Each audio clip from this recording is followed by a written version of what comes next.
Pul! Oh! Ya!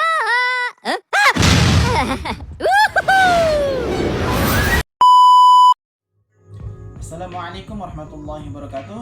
Pada kesempatan kali ini saya akan menjelaskan tentang hubungan yang harmonisasi dalam ilmu komunikasi. Dalam ilmu komunikasi, hubungan yang harmonisasi merupakan hasil dari proses interaksi yang efektif antar individu ataupun kelompok. Komunikasi yang baik tidak hanya berfokus pada penyampaian pesan, tetapi juga berfokus pada bagaimana pesan tersebut diterima, dipahami, dan direspon secara positif oleh pihak lain. Selain itu, penting untuk menghindari kesalahpahaman dengan cara menggunakan bahasa yang jelas, sopan, dan sesuai konteks budaya.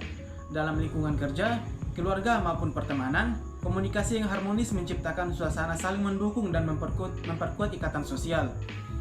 Dalam perspektif ilmu komunikasi, hubungan yang harmonis juga dipengaruhi oleh umpan balik atau feedback.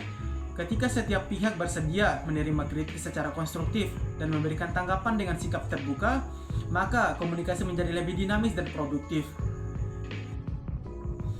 Salah satu kunci utama dalam membangun hubungan yang harmonis adalah komunikasi interpersonal yang terbuka dan empatik. Ketika seseorang mampu mendengarkan secara aktif, menghargai pendapat orang lain, serta mengekspresikan perasaannya dengan jujur tanpa menyinggung pihak lain, maka kepercayaan dan rasa saling menghormati akan muncul dan timbul sendirinya. Dengan demikian, membangun hubungan yang harmonis bukan hanya tentang berbicara dengan baik, tapi juga tentang memahami, menghargai, dan menyesuaikan diri dalam setiap interaksi. Komunikasi yang efektif akan melahirkan hubungan yang sehat, penuh pengertian, dan berkelanjutan. Dalam ilmu komunikasi, membangun hubungan yang harmonis berarti menciptakan interaksi yang saling memahami, menghargai, dan mendukung antar dua pihak atau lebih. Hubungan seperti ini tidak terjadi secara instan, tetapi juga melalui proses komunikasi yang efektif dan beretika. Berikut adalah beberapa cara untuk mencapai hubungan yang harmonis dalam ilmu komunikasi. Yang pertama adalah berkomunikasi secara terbuka. Keterbukaan adalah dasar dari hubungan yang baik. Menyampaikan pendapat, perasaan, dan kebutuhan secara jujur namun tetap sopan. Keterbukaan membantu menghindari kesalahpahaman dan menumbuhkan kepercayaan diri. Yang kedua adalah mendengarkan secara aktif. Mendengarkan bukan hanya berarti diam saat orang lain berbicara, tetapi juga memahami maksud dan perasaan yang disampaikan. Dengan menjadi pendengar yang baik, kita menunjukkan empati dan penghargaan terhadap lawan bicara. Yang ketiga adalah menggunakan bahasa yang sopan dan positif. Pilihan kata sangat berpengaruh dalam komunikasi. Gunakan bahasa yang sopan, tidak menyinggung, dan berorientasi pada solusi agar suasana komunikasi tetap hangat dan produktif. Kemudian yang keempat adalah menunjukkan empati dan pengertian. Empati berarti mampu menempatkan diri pada posisi orang lain. Dengan demikian, berempati kita dapat memahami perasaan dan sudut pandang lawan bicara, sehingga komunikasi menjadi lebih manusiawi dan menyentuh hati. Yang kelima adalah memberikan dan menerima umpan balik atau feedback. Dalam hubungan yang harmonis, setiap pihak perlu memberi dan menerima masukan dengan lapang dada. Umpan balik membantu memperbaiki komunikasi dan memperkuat hubungan. Kemudian yang keenam adalah menghargai perbedaan. Setiap orang memiliki latar belakang, nilai, dan pandangan yang berbeda. Dengan demikian, menghargai perbedaan kita dapat menciptakan komunikasi yang inklusif dan saling menghormati. Kemudian yang terakhir adalah konsisten dan dapat dipercaya.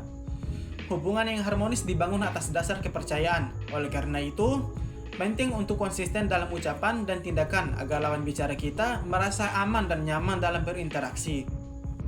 Dalam ilmu komunikasi, membangun hubungan yang harmonis memiliki tujuan untuk menciptakan interaksi yang efektif, saling memahami, dan mendukung antar individu maupun kelompok. Tujuan tersebut meliputi hal-hal sebagai berikut. Yang pertama, meningkatkan pemahaman antar individu.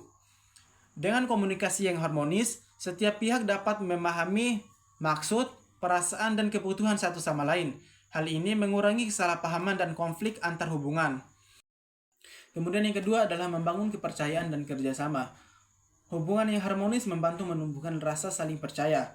Kepercayaan ini menjadi dasar bagi terciptanya kerjasama yang baik, baik dalam lingkungan keluarga, sekolah, maupun organisasi. Yang ketiga adalah menciptakan lingkungan yang kondusif.